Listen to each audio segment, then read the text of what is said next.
আদালত নির্দেশ দিলেই সেটাই সরকারের নীতি হচ্ছে। এটা সম্পদের হিসেব দিতে পারে, এটা দেওয়া উচিত,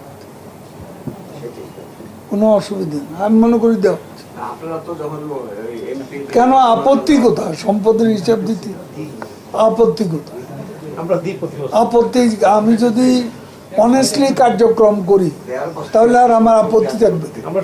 আন্দোলনে ব্যর্থ বিএনপি ও সমমনা কয়েকটি দল নিজেরা পারে না, পরজীবী আন্দোলনকে আজকে তারা পরজীবী আন্দোলন করছে, এটাকে তাই বলতে হবে।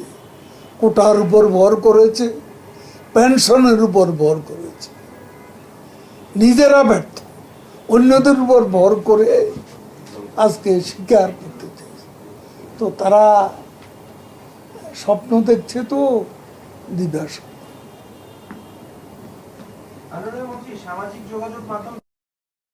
ঋণ পরিশোধ করছে। আপনি জানেন কোনটা? প্রত্যেক 3 মাস পরই আমরা প্রধানমন্ত্রীর মাধ্যমে অফিসিয়ালি আমরা এই ঋণ ফেরত দিচ্ছি সরকারকে। অর্থ মন্ত্রণালয় থেকে আমরা ঋণ নিয়েছি, সে অর্থ মন্ত্রণালয়কে আমরা দিয়ে দিচ্ছি। আমরা তো যেভাবে পদ্মা সেতুতে টোল আদায় হচ্ছে, এটা আমি তো মনে করি যে 25 বছর লাগবে না, 18 থেকে 20 বছরের মধ্যে আমরা পরিশোধ করতে পারব।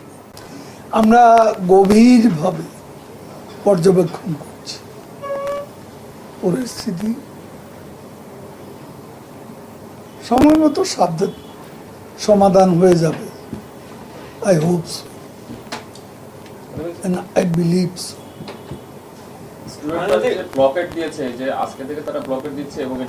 এখন দেখুন, তারা যে ইস্যুতে আন্দোলন করছে এটা তো সরকারের সিদ্ধান্ত।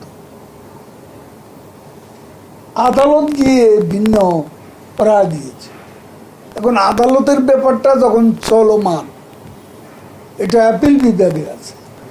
এখন আমি তো সাব জুডিস বিষয় নিয়ে আমার কথা বলা উচিত নয়, এটা এখন আদালতের ইখতিয়ার।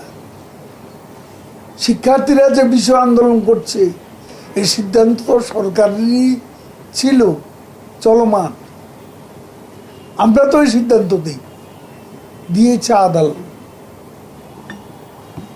তারপর আমরা আমাদের